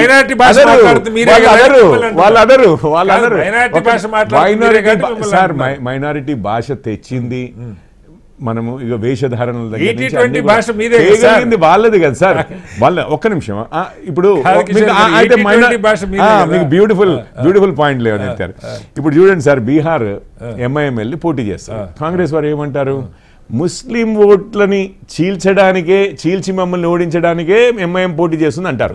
ఎన్నడన్నా దాని చరిత్రలో సపోర్ట్ ఇస్తుంది, బీజేపీనే నిలబెడుతుందని కూడా అంటారు. ఎన్నడన్నా వారి చరిత్రలో ఫలానా పార్టీ వచ్చింది, జన్సురాజ్ పార్టీ అని ఇంకోటి వచ్చింది సార్, పీకే ప్రశాంత్ కిషోర్ది, లేకపోతే ఇంకో పార్టీ వచ్చింది, వీళ్ళు హిందూ ఓట్లని చీల్చడానికి ప్రయత్నిస్తున్నారు అని చెప్పి ఎప్పుడన్నా కాంగ్రెస్ అంటదా? అననే అన్నది. వాళ్ళకి హిందూ ఓట్లు ఎందుకండి? ఇప్పుడు మీకు ఒక్కటి చెప్తాను, ముఖ్యమంత్రి గారు అసలు కాంగ్రెస్ వాళ్ళు లేనిది, అంటే కాంగ్రెస్ లేనిది ముస్లింలు లేరు అన్నారు. కానీ అసలు యాక్చువల్గా నిజం చెప్పాలంటే వాళ్ళని ఏదో బెదిరించాలని చూస్తున్నారు, కానీ మేము ఉంటేనే కానీ మీరు బతకగలరు అని అంటున్నారు. కానీ అసలు నిజం చెప్పాలంటే ముస్లింలు లేనిది కాంగ్రెస్ లేదండి. రాహుల్ గాంధీ గారు ఒక్క నిమిషం, అమేఠీ వాయనాడ్ ముస్లింలు లేనిది రాహుల్ గాంధీ గారు కూడా అసలు పార్లమెంట్ కి వెళ్ళగలిగేవారు కాదు. కాంగ్రెస్ జీవితమే ముస్లింల మీద ఆధారపడి. అందుకే వాళ్ళు ఎప్పుడు వరి ముస్లిం ఓటు డివైడ్ కావద్దు, ఇక్కడ డివైడ్ అవుతుందేమో అన్న అనుమానం వచ్చింది కాంగ్రెస్ వారికి. ఎందుకనంటే వీరెంతైతే అపీస్మెంట్ పాలిటిక్స్ చేస్తారో బీఆర్ఎస్ వారు అంతే అపీస్మెంట్ పాలిటిక్స్. ఓకే, వారు మెట్రోనే ఆపేశారు ఓల్డ్ సిటీకి పోకుండా. సో వారి కోసం అని చెప్పి ఇక ఎప్పుడైనా కానీ మా మిత్రులు అని చెప్పి కేసీఆర్ గారైనా కేటీఆర్ గారైనా ఈ రోజు కూడా కేటీఆర్ గారు ఒక్క మాట అసదుద్దీన్ ఓవైసీకి అగేన్స్ట్ గా, అక్బరుద్దీన్ ఓవైసీకి అగేన్స్ట్ గా వాళ్ళ నాన్నని రావు అయినా రెడ్డి అయినా మేమే కంట్రోల్ చేస్తామని చెప్పి అంటుంటే కూడా వారి తండ్రి గారిని అంత ఒక్క మాట కేటీఆర్ రెండో పాయింట్ ఏంటంటే, ఇప్పుడు ఏదైతే నవీన్ యాదవ్ ఉన్నాడు ఆయన మీద రౌడీ షీట్లో మరొకటి ఉన్న పరిస్థితి కాదు. వాళ్ళ తండ్రి గారి పేరు మీద ఉన్నాయి, గతంలో ఆయన మీద రౌడీ షీట్ ఉండేది. అంటే కుమారుడికి సీట్ ఇచ్చిన తర్వాత రౌడీ కుటుంబం, ఇక్కడ రౌడీ రాజ్యం వస్తున్న భాష మాట్లాడే ఒక బీసీ కులాలకు సంబంధించిన అభ్యర్థికి, సరే అన్ని పార్టీల ఒకేసారి బీసీలకు ఇవ్వడం లేదు, బీజేపీ బీసీలకు వ్యతిరేకమని కూడా నేను అంట్లా, ఒక సీట్ ఇచ్చిన దగ్గర అతని తండ్రి నేపథ్యం గురించి లేదా కుటుంబ నేపథ్యం గురించి రౌడీ నేపథ్యం అని చెప్పి మాట్లాడటం ఎంతవరకు కరెక్ట్? మీరు మాట్లాడుతున్నారు, బీఆర్ఎస్ నాయకులు మాట్లాడుతూ ఉన్నారు, ఎలా అర్థం చేసుకోవాలి? ఇప్పుడు ఏముంది, ఇప్పుడు కొన్ని విషయాలు ఓపెన్ గా చెప్పండి. మీకేమన్నా అతని మీద నవీన్ యాదవ్ మీద కూడా కేసులు ఉంటే చెప్పండి. మనిషి నేను అతని మీద కేసుల గురించి నేను స్పెసిఫిక్గా ఏం స్టడీ చేయలేదు. ఉంటే బాలరాజు గారు ఏమైనా చెప్పగలుగుతారేమో చూద్దాము. కాకపోతే ఇప్పుడు బీఆర్ఎస్ వారు ఏమంటున్నారు, సునీత గారు దివంగత ఎమ్మెల్యే గారి వైఫ్ భార్య సత్యమణి. సో మనము మన కుటుంబం గురించి చెప్పుకుని వారి రిప్రజెంటేటివ్గా ముందుకు వస్తూ ఉంటాం. ఇక రాజకీయాల్లో ఒకటి ఇదేంటి అంటే ఎంత మీరు కుటుంబాన్ని వేరే వాటిని సపరేట్ చేయాలని చూసినా వాళ్ళు ఈవెన్ ఇన్వాల్వ్ కాని పరిస్థితుల్లో ఇప్పుడు ఇన్వాల్వ్ అవుతున్నారు అనుకుంటా వారి కుటుంబం అంతా కూడా క్యాంపెయిన్ చేస్తారు ఈవెన్ క్యాంపెయిన్ చేయని పరిస్థితుల్లో కూడా కొంచెం ప్రైవసీ మెయింటైన్ చేసిన వాళ్ళని కూడా అది one of the biggest risk sir ఇక అది వారికి తెలిసిందే వారు ఇప్పుడేం కొత్తగా రాజకీయాల్లోకి రాలేదు నవీన్ యాదవ్ గారు అలాంటి వాళ్ళు ఏమన్నా అనుకుంటే మాట్లాడి ఇదేమన్నా అనుకోవాలి కానీ వీరందరూ పార్టీల్లో వారి ఫ్యామిలీ ఎక్కడైతే లాభం అవుతుందో అది వాడుకున్నప్పుడు దాని నెగటివ్స్ కూడా వస్తాయి. తర్వాత బీజేపీకి సంబంధించి ఇప్పుడు అది కిషన్ రెడ్డి గారి సికింద్రాబాద్ పార్లమెంట్ కింద ఉన్నది అసెంబ్లీకి పార్లమెంట్కే చాలా తేడా ఉంది బీజేపీ పర్ఫార్మెన్స్లో అని చెప్పి చెప్తున్నారు. సో ఏంటి 7 డివిజన్లు ఉన్నాయి సరే ఎవరు గెలుస్తారా ఎవరు గెలవరో కానీ ప్రధానంగా బీజేపీకి బాగా పట్టున్నవి అనుకుంటున్న డివిజన్లు ఏమై ఉండొచ్చు అవుట్ ఆఫ్ సార్ ఇప్పుడు స్పెసిఫిక్ గా మేమైతే మొత్తం కాన్స్టిట్యుయెన్సీ మొత్తం కూడా నేను అనుకోవడం అయితే అంతటా కూడా ఇప్పుడు మేజర్ ఇష్యూ మేము చేసింది కాదు. కిషన్ రెడ్డి గారి నైజం కూడా మీకు తెలుసు వారేమీ స్టార్టింగే ఏదో హిందుత్వ అన్న టైప్లో యాంగిల్లోనే వచ్చారు అనేది అట్లా ఏముండదు. ఈ రోజు కూడా ప్రెస్ క్లబ్ లో మీటింగ్ మొత్తము ఏం చేశారు అంటే ఇప్పుడు కిషన్ రెడ్డి గారు ప్రెస్ క్లబ్ లో మీట్ ది ప్రెస్ లో చెప్పిన పాయింట్ కూడా ఓటరు మాకు ఓట్లు పడతాయి మాకు డిసైడ్ అయిపోయారు అంటలా ఆయన ఓటర్ ఇంకా డిసైడ్ కాలేదు ఎవరికి వేయాలో అని చెప్పి అంటా ఉన్నారు. అది నాకు అర్థం కాలే మరి ఏంటో లాజిక్ సేమ్ థింగ్ అంటున్నానండి. ఇప్పుడు మేజర్గా నేనేమి కిషన్ రెడ్డి గారు తీసుకొచ్చారు కాదు అని అన్నాను కదా. ఇప్పుడు ఎవరు తీసుకొచ్చారు ఇదంతా మైనారిటీస్కి సంబంధించిన విషయమే అన్న టైప్లో తీసుకొచ్చింది ఇటు కాంగ్రెస్ వారు అటు బీఆర్ఎస్ వారు అయితే గొప్పలు కూడా చెప్పుకున్నారు. మేము విద్యా సంస్థలకు ఉన్న భూమిని కూడా గుంజుకుని మరీ కబ్రస్థాన్లకు ఇచ్చాము అని చెప్పి. సో అపీజ్మెంట్లో పరాకాష్ఠలకు వాళ్ళిద్దరు బ్యాడ్జిల్గా చెప్పుకుంటున్నారు. అందుకని క్రిటిసైజ్ చేయరు ఆ విషయంలో ఇద్దరిలో వీరు మాత్రం ఒకరినొకరు క్రిటిసైజ్ చేస్తారు. వెల్కమ్ కూడా చేయలేదండి అజరుద్దీన్కి మంత్రి ఇచ్చేందుకు మైనార్టీకి ఇచ్చారని వెల్కమ్ చేయలేదన్నది వాళ్ళ మీద కూడా విమర్శ ఉంది. అజరుద్దీన్ అదే నేను చెప్తున్నాను కదా వెల్కమ్ చేశారో లేదో కానీ ఈ క్రిటిసైజ్ అయితే చెయ్యరు. ఈ టైంలో ఇది అని చెప్పి చెయ్యరు. అక్బరుద్దీన్ ఓవైసీ వాళ్ళ నాయననే అన్నా కానీ ఆయన చెయ్యరు నోరు. అపీజ్మెంట్ పాలిటిక్స్ వచ్చిన వాళ్ళదే హేట్రెడ్ కదండి. మీకు అపీజ్మెంట్ ఒక సైడ్ జరిగింది అని అంటే ఇంకొకరిని సమానంగా ట్రీట్ చేయనంటే అపీజ్మెంట్ అనే పదం యొక్క డెఫినేషనే అది. మిగిలిన వాళ్ళని చాలా తక్కువగా చేసినట్టు కాంగ్రెస్ హయాంలో ముస్లింలకే రెస్పెక్ట్ అని చెప్పి అంటున్నాడు ఎవరు ముఖ్యమంత్రి గారు. మరి హిందువులకు లేదా సిక్కులకు లేదా జైనులకు లేదా బౌద్ధులకు లేదా అని చెప్పి తప్పనిసరిగా ప్రశ్నలు వస్తాయి కదా. ఫారసీకులకు లేదా రైట్ ఇవన్నీ వస్తాయి కదా. సో నేనేమంటున్నానంటే అసలు ఇష్యూ చేసింది ఇప్పుడు మీరు 7 డివిజన్స్ ఎక్కడ అదే అండి ఇష్యూ చేసింది. ఇప్పుడు కిషన్ రెడ్డి గారి సమయంలో ఇదేమి హిందూ హిందూ కిషన్ రెడ్డి గారి ఎంపీ ఎలక్షన్ లో హిందూ ముస్లిం అయిందా సార్? నేను అయ్యిందా అంటున్నాను. ఆ క్యాంపెయిన్ అసలు అయ్యిందా? హిందూ ముస్లిం అని నడిచిందా? నడవలేదు. వీళ్ళు తీసుకొచ్చారు వీళ్ళిద్దరూ కూడా. ఎందుకు తీసుకొచ్చారు అని అంటే తీసుకొస్తే దానికి రియాక్షన్ ఏమవుతుందో ప్రజలు దానికి రియాక్షన్ ఏముంటుందో ఇంకొక 4 రోజులు. ఎందుకంటే ఇష్యూస్ అన్ఎక్స్పెక్టెడ్ గా అంతకుముందు ఎన్నిసార్లు జూబ్లీ హిల్స్ లో ఎలక్షన్లు అవ్వలేదు సార్. అది ఎంపీకైనా కానీ ఎమ్మెల్యేలకైనా కానీ ఎప్పుడు ఇంత పోలరైజ్డ్ గా ఇంత అపీజ్మెంట్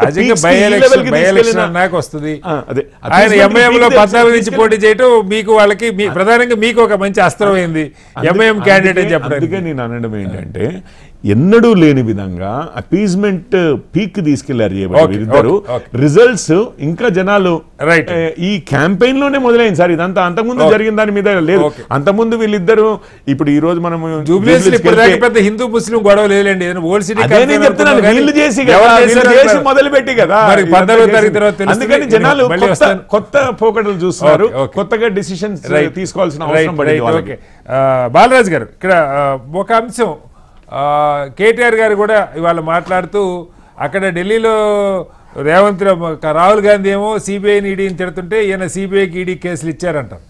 అంటే ఎట్లా ఇప్పుడు రాజకీయంగా సహజంగా ఏ నాయకుడైనా సవాలు విసురుతారు. రాష్ట్ర ప్రభుత్వం అవి విద్యాస్తుంది మీకు దమ్ముంటే సిబిఐకి ఉండని మాట్లాడతారు. కేసీఆర్ గారి మీద కావచ్చు కేటీఆర్ మీద కావచ్చు ఆరోపణలు వచ్చినప్పుడు ఎవరైనా కోరుకునేది అత్యున్నత విచారణ జరగాలి. ఆ విచారణ బాగుందా బాగాలేదా చూస్తా ఉన్నాం కదా. 2 నెలల నుంచి ఎఫ్ఐఆర్ కూడా ఫైల్ చేయలేదని ముఖ్యమంత్రి మాట్లాడుతున్నారు. అంటే దాని విషయంలో సిబిఐకి ఇవ్వటం తప్పు అన్నట్టుగా కేటీఆర్ గారు మాట్లాడుతున్నారు. ఎలా అర్థం చేసుకోవాలి? ఇప్పుడు కటారి గారు ఏమంటే ఇప్పుడు పీసీ ఘోష్ కమిషన్ వేసినారు కాళేశ్వరం సంబంధించిన ఇరెగ్యులారిటీస్. అవును.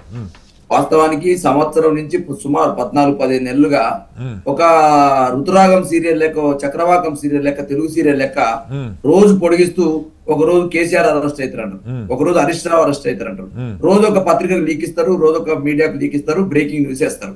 వేస్తూ బీఆర్ఎస్ పార్టీ అధినాయకుడు ఉన్న కేసీఆర్ క్యారెక్టర్ ని హరీష్ రావు గారు ఇరిగేషన్ మినిస్టర్ గా పనిచేసిన వారి యొక్క క్యారెక్టర్ ని అసెస్ చేసే ప్రయత్నం చేసినారు. ఇలా జరిగింది ఏంది? పీసీ ఘోష్ కమిషన్ ఏం చెప్పింది? ఎన్డీఎస్ఏ రిపోర్ట్ ఏం చెప్పింది? ఈ అంశాలను పరిగణిస్తే ఏం చేయలేక దాంట్లో సార్ కమిషనే శిక్షించదు కదా సార్, కమిషన్ నివేదిక ఇస్తుంది, దాని మీద విచారణ జరగాలంటే సిబిఐయో ఏసీబీనో పోలీసులో కోర్టులో ఎవరో ఒకళ్ళు విచారణ చేయాలి కదా. ఏసీబీ రేవంత్ రెడ్డి గారి చేతుల్లో ఉంది, హోమ్ మినిస్టర్ గారు కాబట్టి, ఇలా హోంశాఖ వారి చేతుల్లో ఉంది. ఒకవేళ మీరు ఏదైనా తేలిస్తే ఎందుకు మీరు లీకులు ఇచ్చిన విధంగా ఇప్పుడు పొంగులేటి శ్రీనివాసరెడ్డి గారు రెవెన్యూ శాఖ మంత్రి నెంబర్ 2 గా ఉన్నారు ముఖ్యమంత్రి తర్వాతకి. మరి వారు ఏమన్నారు? దీపాలకి బాంబులు వేలబోతున్నాయి అన్నారు. ఒక దీపాలు పోయింది, ఇంకో దీపాలు వచ్చింది, ఒక బాంబు వేయలేదు. అంటే నిత్యము ఒక అసత్య ప్రకటనలు, అసత్య ఆరోపణలు చేసుకుంటూ కేసీఆర్ గారి కుటుంబాన్ని, కేసీఆర్ గారిని ఎట్లయితే బదనం చేసిరో ప్రజలంతా కూడా కల్లారప్పకి చూసినారు. చివరికి ఏం చేయలేక ఏం తేలలేదు కాబట్టి ఏం చేసినారు? 600 పేజీల నివేదిక అని చెప్పినారు. అందులో 68 పేజీలు మాత్రమే బయట పెట్టినారు, మిగతా బయట పెట్టలేదు. తర్వాత ఏం చేయలేక ఏం చేసినారు సార్? సిబిఐ కాప చెప్పినారు. సిబిఐ కాప చెప్పి ఏం చేసినారు? ఇక బీజేపీ చేయమని చెప్పి చెప్తా ఉన్నారు. మీరేం చేసిర్రు? కమిషన్ నివేదిక ఏం చెప్పిర్రు? 600 పేజీల నివేదిక అన్నారు, 68 పేజీలు కుదించిర్రు. నేనంటుంది అది కాదు బాలాజీ గారు. సరే సిబిఐ విచారించకపోతే మీకే హాయి, మా మీద ఏమి లేదు కాబట్టి వాళ్ళు విచారించలేదని మీరు చెప్పొచ్చు. ఏసీబీ ఏం చేయలేకపోయింది, పీసీ ఘోష్ ఏం చేయలేకపోయింది, సిబిఐ ఏం చేయలేకపోయింది చెప్పొచ్చు. అలా కాకుండా సిబిఐకి ఇవ్వటం తప్పన్నట్టుగా కేటీఆర్ గారు మాట్లాడుతున్నారు. రాహుల్ గాంధీ మా పార్టీ వర్కింగ్ ప్రెసిడెంట్ మాటలు ఏంటంటే, రేవంత్ రెడ్డి గారు ఒక రోడ్ షోలో మాట్లాడుతూ బీజేపీ ఇక్కడ ఓటేస్తే, భారతీయ రాష్ట్రం ఇక్కడ ఓటేస్తే అది ఢిల్లీకి పోయి కమలం అయితే అని చెప్పేసి మాట్లాడినప్పుడు మేము ఎలిగేషన్ చేసినాం. ఇలా దేశవ్యాప్తంగా ఒకవైపు ఏమో ఓట్ షోర్ గురించి రాహుల్ గాంధీ గారు మాట్లాడుతూ ఉన్నారు. వారు జాతీయ నాయకులు, వాళ్ళు ప్రతిపక్ష నాయకుడు, కాంగ్రెస్ పార్టీ కీలక నేత. వారు మాట్లాడేదేమో ఓట్ షోర్ గురించి మాట్లాడుతూ ఉన్నారు, వీరేమో జూబ్లీ హిల్స్ లో ఓట్ షోర్ చేస్తా ఉన్నారు. రెండోది, ఇలా దేశవ్యాప్తంగా సిబిఐ కావచ్చు, ఈడీ మీద కావచ్చు, ఐటీ దాడుల విషయంలో కావచ్చు కాంగ్రెస్ పార్టీ వ్యతిరేకిస్తుంది. కానీ ఇక్కడ సిబిఐ మాత్రం కాంగ్రెస్ పార్టీ స్వాగతిస్తుంది. నేనేమంటాను అంటే, ఒకరే కాంగ్రెస్ పార్టీ ముఖ్యమంత్రి ఒక తీరుగా మాట్లాడుతూ ఉన్నాడు, కాంగ్రెస్ పార్టీ జాతీయ ప్రతిపక్ష నేత ఒక తీరుగా మాట్లాడుతూ ఉన్నాడు. దీనికి ఎలిగేషన్ చేస్తా ఉన్నాం. రెండోది మేము బుల్డోజర్ రాజకీయ వ్యతిరేక అని చెప్పేసి ప్రియాంక గాంధీ గారు ఎక్కడ మీరు ఉత్తరప్రదేశ్ లో మాట్లాడుతూ ఉన్నారు. అదే బుల్డోజర్ తోటి ఇక్కడ ఇల్లు కూలగొడతా ఉన్నాం. అంటే ఆ బుల్డోజర్ ఈ బుల్డోజర్ ఒకటేనంటారు సార్. కాబట్టి మేము ఈ అంశాన్ని బేరేజ్ చేసుకుంటూ ఇంకో అంశం కూడా చెప్పినాం. ఆ బుల్డోజర్ మీద సుప్రీంకోర్టులు ఘాటైన వ్యాఖ్యలు చేసిన సందర్భాలు ఉన్నాయి బాలాజీ గారు, మీరు గుర్తు తెచ్చుకోవాలి. మీ ఇష్టారీతిగా చేయడానికి వీళ్ళని సుప్రీంకోర్టు వ్యాఖ్యలు చేసే సందర్భాలు ఉన్నాయి యూపీ బుల్డోజర్ మీద. అవును సార్, నేనేమంటాను సార్, ఇప్పుడు ప్రధానంగా రేవంత్ రెడ్డి గారు ముఖ్యమంత్రి గారు ఉన్నారు, వారు అధికారంలోకి వచ్చి 2 ఏళ్ళు అయింది. మీరు జూబ్లీహిల్స్ ప్రజలకు ఏం చేసిరో చెప్పండి, ఏం చేస్తారో చెప్పండి. అది చేయకుండా డైవర్షన్ పాలిటిక్స్ పేరుతోటి కేసీఆర్ కుటుంబాన్ని, కేటీఆర్ తిట్టడము, భారత రాష్ట్రానికి 4 ఓట్లు ఎక్కువ పడతాయి కాబట్టి దాని ఓట్లు ఎట్లా చీల్చే ప్రయత్నం చేయాలని ఆలోచన చేయడం అనేది ఈ దౌర్భాగ్యం. నేను మాట్లాడుతాను, వాళ్ళు ఓటమికి కొన్ని ఒప్పుకుంటున్నాడుగా నేను మాట్లాడుతా ఉన్నా. రెండోసారి నేను అంటున్నాను, ఇలా కేటీఆర్ గారు సంబంధించి ఒక స్పష్టమైనటువంటి నివేదిక, జూబ్లీ హిల్స్ కి మేము ఏం చేసినామని ఒక ప్రగతి నివేదిక చేసిండు. ఎన్ని వేల కోట్లు ఖర్చు పెట్టినో చెప్పినారు, మౌలిక సదుపాయాల సంబంధించి ఏం చేసినో చెప్పినాము, విద్యుత్ నిర్వహణ ఏం చేసినో చెప్పినాము, తాగునీరు వసతి గురించి ఏం చెప్పినో చెప్పినాము, మురుగునీటి వ్యవస్థ గురించి ఏం చెప్పినో చెప్పినాము. చేసింది మీరు చెప్తున్నారు, వాళ్ళు చెప్తున్నారు. వాళ్ళు రేషన్ కార్డులు ఇచ్చామన్నారు, ఫ్రీ బస్సులు ఎంతమంది తిరిగారు అన్నారు, 500-200 యూనిట్ల కరెంట్ ఎంతమందికి లబ్ధి జరిగింది వాళ్ళు చెప్తా ఉన్నారు, మీరు కూడా అక్కడ చేసి చెప్తా ఉన్నారు. ఓకే సార్, ఇప్పుడు 2-3 అంశాలు నేను చెప్పలేను సార్ కటారి గారు. ఇవాళ రేవంత్ రెడ్డి గారు ఏమంటున్నారు, భారత రాష్ట్ర సమితి బీజేపీ ఒకటని మాట్లాడుతాం. 2019 లోక్సభ ఎలక్షన్స్ లో, 2018 శాసనసభ ఎలక్షన్స్ లో నిజామాబాద్ పార్లమెంట్ చూడండి సార్. ఆ రోజు మా పార్టీలో ఉన్న కవిత గారిని ఓడడం కోసం మరి ఆ రోజు అసెంబ్లీలో వచ్చిన ఓట్ల శాతం ఎంత, నిజామాబాద్ పార్లమెంట్ లో మల్లేష్ గౌడ్ గారు ఎట్లా ఓడిపోయిండో కాంగ్రెస్ పార్టీ సమానం చెప్పాలి. కరీంనగర్ అసెంబ్లీ ఎలక్షన్లు, కరీంనగర్ పార్లమెంట్ ఎలక్షన్ 2018-2019 అక్కడ కాంగ్రెస్ పార్టీకి శాసనసభలో ఎన్ని ఓట్లు వచ్చినవి, 19 వచ్చే వరకు ఎందుకు బండి సంజయ్కి ఓట్లు మరినాయో కాంగ్రెస్ పార్టీ లేటెస్ట్ చెప్పాలి. మీరు 2024 పార్లమెంట్ ఎన్నికల్లో అంతకుముందు 6 నెలల ముందు జరిగిన అసెంబ్లీలో ప్రధాన ప్రతిపక్షకు ఉన్న పార్టీ ఒక్క పార్లమెంట్ సీటు కూడా గెలవకపోవటంలో ఒక అనుమానం క్రియేట్ చేయడానికి, లేదు నిజమా అబద్ధం పక్క పెడితే క్రియేట్ చేయడానికి అవకాశమే దొరికింది కదా, ఒక చోట కాదు మొత్తం తెలంగాణలోనే. సార్ ఇప్పుడు ఏ పార్టీ కూడా స్వతహాగా తను ఆత్మహత్య చేసుకుంటూ ఇంకో వ్యక్తిని కాపాడాలని ప్రయత్నం చేయదు. భారత రాష్ట్ర సమితి సార్ కేసీఆర్ గారు కానీ కేసీఆర్ గారి కుటుంబం కానీ ఇలా భారతీయ జనతా పార్టీ ఎన్ని ఇబ్బందులు పెట్టిందో దేశమంతా చూసింది, రాష్ట్రం కూడా చూసింది. మేము మోడీ మీద వ్యతిరేకంగా మాట్లాడింది మేము అనేక సందర్భాల్లో. వీళ్ళు ఎట్లా మాట్లాడతారు, ఇలా మాట్లాడినాం కాబట్టి మా మీద అనేక రకాల ఇబ్బందులు పెట్టిన వాస్తవాన్ని గుర్తు చేస్తాను నేను. ఇవాళ మీరు 2-3 అంశాలు చెప్తాను.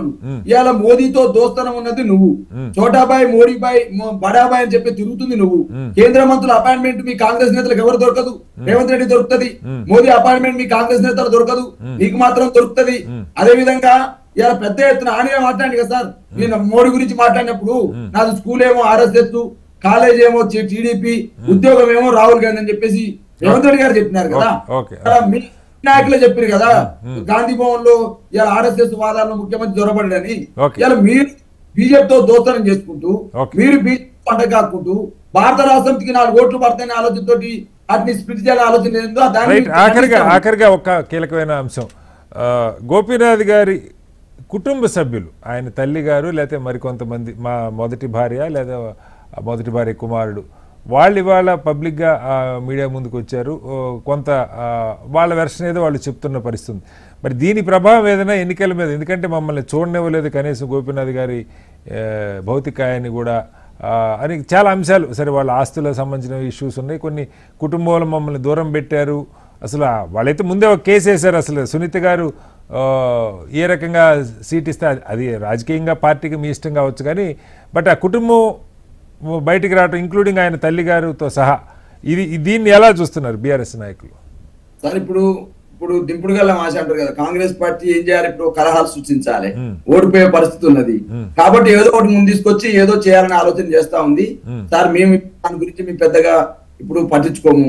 మేము గోపీనాథ్ గారి యొక్క సేవలు జూబ్లీహిల్స్ లో వారు 3 సార్లు ఎమ్మెల్యేగా ఉన్నారు. వారు చేసినటువంటి అభివృద్ధి కార్యక్రమాలు వారి సతీమణికి సునీత గారికి ఇచ్చినాం కాబట్టి సునీత గారికి ఓటేసి గెలిపిస్తే ఇప్పుడు ఎలక్షన్ అన్ఫార్చునేట్ వచ్చిన అకాల మరణం ద్వారా కాబట్టి అవకాశం ఇస్తే రేపు భవిష్యత్తు పునాదని చెప్తున్నాం. ఇలా గతంలో కాలంలో మీరు చేసిన విధ్వంసము, మేము 10 ఏళ్ల కాలం మీరు చేసిన అభివృద్ధి, ఇవన్నీ వేరేజ్ వేసుకుంటూ మీరు ఓట్లేస్తే రేపు 2028కి ఎలక్షన్ కి రోడ్ మ్యాప్ గా మారబోతుంది అనేది బీఆర్ఎస్ పార్టీ వాదన. ఆ క్రమంలోనే మా రోడ్ షో కావచ్చు, ఆ క్రమంలో మా ప్రచారం కావచ్చు, ఆ క్రమంలోనే ఓటర్లను కలవడం కావచ్చు, సీరియస్ గా పనిచేస్తా ఉన్నాం. అన్ని డివిజన్లలో పార్టీ మంచి మెజార్టీతో రేపు గెలవబోతుంది అనేది మాకు సర్వేలు అంతా ఉన్నాయి, మా ఇంటర్నల్ సర్వే కూడా ఉన్నది. రైట్ సార్, మళ్ళీ వస్తాను దగ్గరికి. చరణ్ గారు, ముఖ్యమంత్రి గారు ఇంకొక ఛాలెంజ్ కూడా చేస్తూ ఉన్నారు. సరే, గెలిచేది ఎవరికోళ్ళు మేము గెలుస్తాం అనుకుంటారు, కానీ అనుకుంటారు కాంగ్రెస్ అనుకోవచ్చు, బీఆర్ఎస్ అనుకోవచ్చు, బీజేపీ అనుకోవచ్చు, కానీ ప్రత్యేకంగా ఆయన కిషన్ రెడ్డి గారిని ఈ మొదటి నుంచి నీకు దమ్ముందా, కనీసం డిపాజిట్ తెచ్చుకునే దమ్ముందా జూబ్లీహిల్స్లో అని చెప్పి ఆయన సిట్టింగ్ ఎంపీ, అక్కడ కేంద్ర మంత్రి ప్లస్ సిట్టింగ్ ఎంపీ. ఏంటి బీజేపీ పరిస్థితి అంత అధ్వానంగా ఉందని మీరు భావిస్తూ ఉన్నారా? డిపాజిట్ కూడా రాకుండా ఉంటుందని ఎలా అనుకుంటా ఉన్నారు? సార్, ఇప్పుడు మేము చెప్పింది కాదు, రాజా సింగ్ గారు చాలా స్పష్టంగా చెప్పిండు. కిషన్ రెడ్డి గారు అభ్యర్థి అనౌన్స్ చేయకపోవడానికి కారణం, అదే కాకుండా బీఆర్ఎస్ పార్టీ గెలుపు కోసం మాత్రమే కిషన్ రెడ్డి గారు పనిచేస్తున్నారు, అదే కాకుండా డమ్మి అభ్యర్థిని పెడుతున్నారు. ఇప్పటికే లేట్ అయిందని చెప్పి రాజా సింగ్ గారు లాస్ట్ టైం కూడా ఆయనే పోటీ చేస్తున్నాడు. లాస్ట్ టైం అదే చెప్పిన, ఎమ్మెల్యే ఎలక్షన్ లో చేసిన ఇదే పని. బీఆర్ఎస్ పార్టీ లో భారతీయ జనతా పార్టీలో బీఆర్ఎస్ పార్టీ మెర్జీ కాబోయిందని చెప్పేసి సీఎం రమేష్ గారు మాట్లాడారు. తర్వాత కల్వకుంట్ల కవిత గారు కూడా అదే మాట్లాడారు. రాజాసింగ్ గారు ఏమో బీఆర్ఎస్ పార్టీ కోసం డమ్మి అభ్యర్థి కిషన్ రెడ్డి గారు గతంలో పెట్టి ఇప్పుడు కూడా పెట్టబోతుందని చెప్పి చాలా స్పష్టంగా వారు మాట్లాడారు. ఇంత మా ఎంఐఎం అభ్యర్థి అని చెప్పి కాంగ్రెస్ పార్టీ మా నవీన్ యాదవ్ అంటున్నారు కదా. మీ పార్టీ ఫ్లోర్ లీడర్ మా కాంగ్రెస్ పార్టీ మహేష్ రెడ్డి గారు 8 మంది ఎమ్మెల్యేలు ఉంటే ఒక సూర్యనారాయణ గుప్తా తప్ప 7 మంది పక్కపాటి నుంచి వచ్చారు. 3 ఎమ్మెల్సీలు ఉంటే అల్లా ఫ్లోర్ లీడర్ కూడా మా కాంగ్రెస్ పార్టీ ఏవీఎన్ రెడ్డి గారు. తర్వాత 8 మంది ఎంపీలు ఉంటే 2 తప్ప, ఎవరు బండి సంజయ్ కిషన్ రెడ్డి గారు తప్ప. అరవింద్ గారు కాంగ్రెస్ నుంచి వచ్చిన, లగేష్ గారు బీఆర్ఎస్ పార్టీ నుంచి వాళ్ళు, కొండ విశ్వేశ్వర బీఆర్ఎస్ పార్టీ కాంగ్రెస్, ఈటల గారు బీఆర్ఎస్ పార్టీ. మరి మీరేంది మరి ఇప్పుడు మీ పార్టీ కూడా అదే కదా. నవీన్ యాదవ్ గారు 14 తర్వాత ఎంఐఎం పార్టీలో లేరు, 18 వారు ఇండిపెండెంట్ పోటీ చేసిన తర్వాత ఏ పార్టీలో పోలేదు. 23 ఎలక్షన్ ముందు కాంగ్రెస్ పార్టీకి వచ్చిండు, టికెట్ ఇవ్వకపోయినా కూడా కాంగ్రెస్ పార్టీలో ఉన్నారు. అట్లాంటి వ్యక్తిని పట్టుకొని బీటెక్ ఆర్కిటెక్ట్ చదువుకున్న వ్యక్తిని పట్టుకొని బీఆర్ఎస్ పార్టీ రౌడీ అంటే కిషన్ రెడ్డి గారు తందాన అంటున్నాడు, ఆయన కూడా రౌడీ అని చెప్పేసి వారు ముద్రేసే ప్రయత్నం. అంటే బీఆర్ఎస్ పార్టీ ఏది మాట్లాడితే భారతీయ జనతా పార్టీ దాన్ని సపోర్ట్ చేసే ప్రయత్నం. అదే కాకుండా మహబూబ్నగర్లో లోకల్ బాడీ ఎమ్మెల్సీ ఎలక్షన్ జరిగితే భారతీయ జనతా పార్టీ పోటీ చేయలేదు. చేస్తే వాళ్ళకు 150 ఓట్లు ఉన్నాయి, ఖచ్చితంగా కాంగ్రెస్ పార్టీ గెలిచేది. కరీంనగర్ గ్రాడ్యుయేట్ టీచర్ ఎలక్షన్ లో బీఆర్ఎస్ పార్టీ పోటీ చేసి ఉంటే కాంగ్రెస్ పార్టీ గెలిచేది. అక్కడ పోటీ చేయకపోవడంతో భారతీయ జనతా పార్టీ గెలిచింది. కాబట్టి లోపాయకారికి ఒప్పందం జరుగుతుందని చాలా స్పష్టం. అదే కదా మరి అభ్యర్థి ముగ్గురు పార్టీల మధ్య పోటీ జరిగినప్పుడు కాంగ్రెస్ పార్టీ గెలుస్తా ఉంది. అదే కాక మీరు చూస్తా ఉన్నారు 2023 ఎమ్మెల్యే ఎలక్షన్ లో బీఆర్ఎస్ పార్టీకి 37% ఓట్లు వచ్చినాయి. తర్వాత అది 17% పరిమితం అవుతా 20% ఓట్లు ఎటు షిఫ్ట్ అయినాయి. 16% వచ్చిన భారతీయ జనతా పార్టీ షిఫ్ట్ కావడంతో 8 ఎంపీలు గెలిచారు. అంటే బీఆర్ఎస్ పార్టీ ఓట్లు భారతీయ జనతా పార్టీ షిఫ్ట్ అవుతున్నది చాలా స్పష్టంగా కనపడతా ఉంది. వాళ్ళ మధ్య లోపాయకారు. అదే కాకుండా భవిష్యత్తులో ఏ ప్రాంతీయ పార్టీ అయితే కాంగ్రెస్ పార్టీ సైడ్ లేకుండా న్యూట్రల్ ఉన్న పార్టీల జోలికి Bharatiya Janata party పోతలే, ED CBI కేసులు పెడతలే. సరే కల్వకుంట్ల కవిత గారి మీద ఎందుకు పెట్టిందంటే ఆ ప్రాసెస్ లో భాగంగా కేజ్రీవాల్ గారు అరెస్ట్ చేయాలంటే ఖచ్చితంగా కల్వకుంట్ల కవిత గారు మధ్యలో కాబట్టి కేసు పెట్టింది తప్ప మరి 16 నెలల పాటు మేము జగన్మోహన్ రెడ్డి జైలు పెట్టినాం. మరి 11 సంవత్సరాల కాలం ఎందుకు జగన్మోహన్ రెడ్డి జైలు పోలే, ఆ కేసులు తేలే. మరి TDP Bharatiya Janata party support చేసినప్పుడు కూడా జగన్మోహన్ రెడ్డి కాపాడుతుంది భారతీయ జనతా పార్టీ కదా. ఇక్కడ కేసీఆర్ గారు కాపాడుతుంది భారతీయ జనతా పార్టీ. అదే ఇండియా కూటమిలో ప్రతి ఒక్కరి మీద కేసులు అయింది. స్టాలిన్ గారు తీసుకుంటా, మమతా బెనర్జీ, మాయావతి గారా, లేకపోతే హేమంత్ బిశ్వా శర్మ, కేజ్రీవాల్, కాంగ్రెస్ పార్టీలో హేమంత్ బిశ్వా శర్మ కేసు తర్వాత వాళ్ళు ఏమైందో తెలియదు. సువేందర్ గారు టీఎంసీ అదే చెప్తున్నాం. భారతీయ జనతా పార్టీ ఏకంగా ఎలక్షన్ కమిషన్ మేనేజ్ చేస్తుడు, తెలంగాణ రాష్ట్రంలో బీఆర్ఎస్ పార్టీ గెలుపు కోసం పనిచేస్తున్న చాలా స్పష్టంగా కనపడతా ఉంది. కాబట్టి మీరు డిపాజిట్ చేసుకుంటారు. నేను ఎందుకంటానంటే ఇప్పుడు కిషన్ రెడ్డి గారు అక్కడ సిట్టింగ్ ఎంపీ, ముఖ్యమంత్రి గారు ఏకంగా డిపాజిట్ కూడా రాదు బీజేపీకి అంటున్నారంటే అంటే ఉద్దేశం అంటే అక్కడ మీ ఆలోచన బీఆర్ఎస్ ని గెలిపించేదానికి బీఆర్ఎస్ పార్టీ గెలిపించే ప్రయత్నం కిషన్ రెడ్డి గారు గతంలో చేసిన, భవిష్యత్తు చేయబోతుంది, ఇప్పుడు కూడా చేస్తున్నారని చెప్పేసి రాజాసింగ్ గారి ప్రశ్నల వాళ్ళిద్దరి మధ్య అండర్స్టాండింగ్ అసెంబ్లీకి మీకు పార్లమెంట్ అదే ఉంది కాబట్టే కదా వాళ్ళు పోటీ చేసి వీళ్ళు చేయరు, వీళ్ళు చేస్తారు. ఇప్పుడు మహబూబ్నగర్ లోకల్ బాడీలో వీళ్ళకి 150 ఓట్లు వీళ్ళు చేయరా. కరీంనగర్ గ్రాడ్యుయేట్ టీచర్ ఎలక్షన్ లో అల్లో సిరిసిల్లో వస్తుంది, సిద్దిపేట వస్తుంది, గజ్వేల్ వస్తుంది, గతంలో నిజామాబాద్ ఉంది, నార్త్ తెలంగాణ, అయినా వాళ్ళు పోటీ చేయలేదు. ఇక్కడ ప్రాపగాండా బీఆర్ఎస్ పార్టీ చేసే ప్రయత్నం, అదేవిధంగా Bharatiya Janata party dummy candidate పెట్టే ప్రయత్నం, ఇవన్నీ జరుగుతూ ఉన్నప్పుడు 10 సంవత్సరాల కాలం పాటు మీకు అవకాశం ఇచ్చారు, 6 సంవత్సరాలు వాళ్ళకు అవకాశం ఇచ్చారు. కాబట్టి మాకు అవకాశం Bharatiya Janata party BRS party లోపాయి కొరకు ఒప్పందం అని చెప్పి చాలా స్పష్టంగా కాంగ్రెస్ పార్టీ మాట. అరే పెద్దమ్మ టెంపుల్ పోయి బయటకు వచ్చిన కేటీఆర్ గారు కూడా గుణం మారకపోతే ఎవరేం చేయాలా? గుణం మారతలేదు కేటీఆర్ గారు. మొత్తం propaganda social media Congress party బదనాం చేసింది తప్ప మీరు జూబ్లీస్ చేసింది శూన్యం. మేము కాంగ్రెస్ పార్టీ 500 కోట్ల రూపాయల సంబంధించిన వర్కులు చేసినాం చెప్పి చాలా స్పష్టంగా మోదీ గెలుస్తున్నాడు 3 సార్లు, కాంగ్రెస్ పార్టీ ఓడిపోతుంది. మరి మీరు కాంగ్రెస్ గెలిపిస్తారా, బీజేపీ గెలిపిస్తారా? ఎక్కడ ఎవరు గెలిపిస్తారు? ఎక్కడ చెప్పండి కాదు కదా, దేశంలో చూసినావు. ఎలక్షన్ కమిషన్ ద్వారా 25 లక్షలు చూసినాం. హర్యానా అదే జరిగింది, ఉత్తరప్రదేశ్, మహారాష్ట్ర, కర్ణాటక అన్ని ఎగ్జాంపుల్ తో సహా చెప్తున్నారు కదా. మరి ఎలక్షన్ కమిషన్ కనుక ఇంత కూడుకున్నారని మాకు తెలియదు కదా. ఇప్పుడే తెలిసింది. మేము ప్రజాస్వామ్యం కాపాడే ప్రయత్నం భాగంగా ఎలక్షన్ లో ఓటింగ్ పర్సెంటేజ్ పెరగాలని చెప్పి ఓటింగ్ పర్సెంటేజ్ పెరగాలి. ఎక్కడ కూడా సోషల్ మీడియాను నమ్ముకుని ప్రజలు ఓటేద్దు. మీరు డెవలప్మెంట్ ఓరియంటెడ్ లో ఓట్లేయండి. ఎవరైతే సేవ చేసి వాళ్ళు ఓటేనని చెప్పి కాంగ్రెస్ పార్టీ కోరుతాం. మా ముఖ్యమంత్రి గారు అదే సందేశం ఇచ్చింది. ఈ రోజు ఓటింగ్ పర్సెంటేజ్ జూబ్లీస్ లో పెరగాలని చెప్పి కాంగ్రెస్ పార్టీ ఎవరైనా ఏ పార్టీ ఎన్నికల్లో ఓటింగ్ శాతం పెరగాలని కోరుకుంటారు. కిషోర్ గారు అంటే ముఖ్యమంత్రి గారు స్పెసిఫిక్ గా ఈ అంశాన్ని టార్గెట్ చేసుకుని మాట్లాడుతున్న ఒక విషయం అండి. దానికి సంబంధించి ఇంతకుముందు నేను చెప్పాను, డిపాజిట్ కూడా తెచ్చుకునే దమ్ముందని బ్యూటిఫుల్ అంటారు. ఎందుకు తెలుసా, వీళ్ళిద్దరిలో కూడా ఇటు బీఆర్ఎస్ వారైనా ఇటు కాంగ్రెస్ వారైనా రెండు ఇప్పటివరకు వీరిద్దరు కొట్టుకున్నారు. ఆయన బీఆర్ఎస్ డిపాజిట్ కూడా రాదని మిమ్మల్ని అంటున్నారు. వీరిద్దరు కొట్టుకున్నారు కదా ఇప్పటివరకు. ఏమని కొట్టుకున్నారు? మీరు బీజేపీతో ఉన్నారంటే మీరు బీజేపీతో ఉన్నారని, మీరే వాళ్ళిద్దరు కలిసి ఉన్నారు. మాకు డిపాజిట్లే రాని వాళ్ళ గురించే 20 నిమిషాలు వీళ్ళిద్దరు చర్చ పెట్టారు. డిపాజిట్లే రావు అంటూనే ఒక సైడు 20 నిమిషాలు చర్చ. మళ్ళీ బీజేపీయే దాంట్లో మూలం. ఎందుకు అని అంటే మళ్ళీ మైనారిటీ ఓట్ బ్యాంక్ అపీజ్మెంటేనండి. ఆ ఓట్ బ్యాంక్కి ఎవరైతే బీజేపీకి పెద్ద శత్రువుని నిరూపించుకుంటారో. కిషోర్ గారు ఇప్పుడు బండి సంజయ్ గారు మాట్లాడడం కూడా చూస్తున్నాం. అంటే ఆయన కూడా కోట్ చేస్తా ఉన్నారు. కీలకమైన అంశం మనం ఏదైతే కాళేశ్వరం గురించి మాట్లాడుతున్నామో 1,00,000 కోట్లు అని ఇప్పుడు కూడా చెప్తుంది. 2 నెలలు అయింది సిబిఐకి వచ్చి. ఎగ్జాక్ట్లీ చెప్తాను. సో ఇంతకుముందు నేను చెప్పాను కదా, వీళ్ళిద్దరు ఏం మాట్లాడినా వాళ్ళిద్దరు సంజయ్ గారు మాట్లాడేది అక్కడికి కూడా వస్తాను. బీజేపీని ఎంత తక్కువ చూపిస్తే బీజేపీతో ఎంత ఫైట్ చేస్తున్నామంటే ముస్లిం ఓట్ బ్యాంక్ మా వైపు వస్తుంది అనేది వీళ్ళిద్దరిది. అందుకనే మా మీద పడతారు. అండ్ మా మీద పడ్డమే కాకుండా కాంగ్రెస్ వారేమో బీఆర్ఎస్ బీజేపీతో ఉందని ఇది చేయాలి, బీఆర్ఎస్ వారేమో కాంగ్రెస్ బీజేపీ మాట్లాడుకుంటున్నారు. అసలైతే ఎంఐఎంతో బీఆర్ఎస్ బీజేపీ బీఆర్ఎస్ అయితే కాంగ్రెస్ బీజేపీ కలిసిందని బీఆర్ఎస్ మాట్లాడుతుంది, కాంగ్రెస్ ఏమో బీజేపీ బీఆర్ఎస్ అని మాట్లాడుతుంది. బీజేపీ విలన్ని చేస్తేనే బీజేపీ ఏమో కాంగ్రెస్ బీఆర్ఎస్ ఒకటని మాట్లాడుతున్నారు. ఇప్పుడు అన్ని ఉన్నాయి, అన్ని కాంబినేషన్ మాట్లాడుతున్నారు. కాకపోతే మెయిన్ గా వీళ్ళిద్దరూ ఇది చేసింది, ఇంతకుముందు అన్నారు కదా డిపాజిట్లు రావని చెప్పి 20 నిమిషాలు వాళ్ళు మాట్లాడింది ఏదని. ఇంకొక విషయం చెప్తాను కాళేశ్వరం గురించి. కాళేశ్వరం గురించి మీరు కాళేశ్వరం ఇప్పుడు దాదాపు 90,000 కోట్లు ఖర్చు పెట్టారు. దాదాపు 1,00,00,000 కోట్లు అనేది రౌండ్ ఫిగర్. 1,00,00,000 కోట్ల అవినీతి, 1,00,00,000 కోట్ల ప్రాజెక్టులు అవినీతి అనుకోండి. అయితే దాదాపు 18 నెలలు అండి, 18 నెలలు కాలయాపన చేశారు. ఘోష్ కమిషన్ అన్నారు, దాని టర్మ్ ఎంతవరకు ఇచ్చారు? ఈ 3 బ్యారేజీల వరకేనట, ఎన్డీఎస్ఏ రిపోర్ట్ బేసిస్ మీద. సరే మొత్తం మీద ఆగస్టు 31 రోజు సిబిఐకి అప్పచెప్తున్నాము అని రేవంత్ రెడ్డి గారు చెప్పారు. అది ఆదివారం, మంగళవారం కల్లా హైకోర్టు ఘోష్ అందులో ఆర్డర్లో మీరు అసలు సిబిఐకి ఏ విధంగానైనా అప్పచెప్పొచ్చు, అసలు ఏ కమిషన్లో అవసరం లేదండి. సిబిఐకి అప్పచెప్పాలంటే ఈ రోజు ఏదైనా జరిగిందంటే రేపు పొద్దున్నే కూడా సంతకం పడేస్తే సిబిఐ మీరు చూడండి అని అంటే అయిపోతుంది. కానీ పీసీ ఘోష్ కమిషన్ చెప్పిన దాని ఆధారంగా సిబిఐని పిలుస్తున్నామన్నారు. వీళ్ళు హైకోర్టు ఏం చెప్పింది? ఆ PC Ghosh commission report basis మీద యాక్ట్ చేయొద్దు, దాని మీద ఎటువంటి నెగటివ్ చర్యలు తీసుకోవద్దు అని చెప్పింది. ఇప్పుడు ఏం చేస్తుంది సిబిఐ? మా వల్ల కాదనేది కాదండి. ఇప్పుడు కోర్టు లేదు సార్, ఇది మేము తీసుకోవట్లేదని చెప్పానండి. తీసుకోవట్లేము, తీసుకుంటామనే ఇది రేపు పొద్దున కోర్టు ఫైనల్ జడ్జిమెంట్ ఇచ్చినప్పుడు yes CBI can go ahead అంటే మనము ఏం చేస్తామండి? ఒక స్టే ఇచ్చినప్పుడు స్టే ఇచ్చింది చేయబట్టి ఇంకా నా డిసిషన్ చెప్తాను అని అన్నారు కదా. స్టే ఇచ్చింది కోర్టులో ఉంది, దాని మీద మరి కోర్టు చెప్పండి. వీళ్ళు కావాలంటే ఈ రోజు కూడా కొత్త నోటిఫికేషన్ ఇవ్వచ్చు.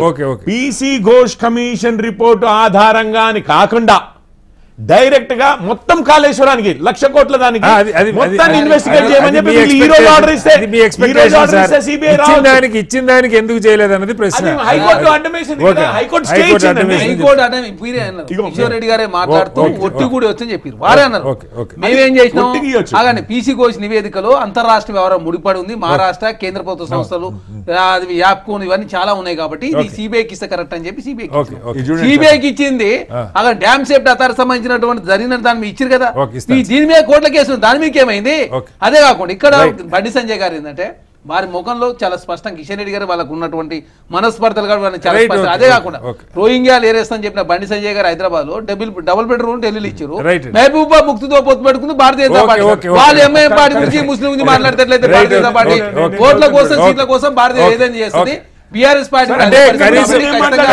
ఓటు బ్యాంక్ గురించి బండి సంజయ్ గారు కనీసం అదేనా చెప్పుంటే బాగుండేది. ముఖ్యమంత్రి గారు అంటున్నారు కాబట్టి Telangana high court has issued interim orders restricting the use of the Justice PC Ghosh Commission report as the basis for handing over the case to the CBI.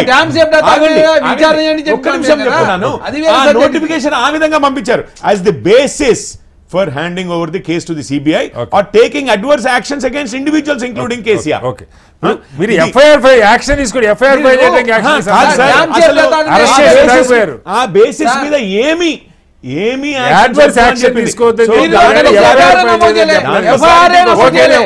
దాని క్లారిటీ కోసమే వెయిట్ చేస్తున్నారు. 18 నెలలు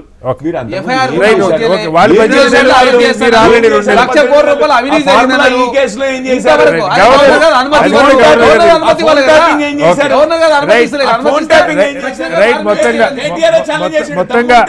మొత్తంగా జూబ్లీహిల్స్ కి ప్రచారం జరుగుతున్న తీరు ఏ రకంగా మనం 3 రోజుల నుంచి చూస్తున్నాం. ఇంకా రాబోయే 3 రోజులు మరింత వేడెక్కే పరిస్థితుంది.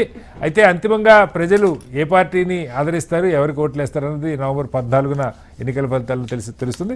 చర్చలో పాల్గొన్న దూదిమెట్ల బాలరాజు గారికి, అలాగే చరణ్ కౌశిక్ యాదవ్ గారికి, అలాగే కిషోర్ పూరెడ్డి గారికి ధన్యవాదాలు. ఇది వాళ్ళ బిగ్ డిబేట్. రేపు మళ్ళీ కలుద్దాం. అందరికీ నమస్కారం.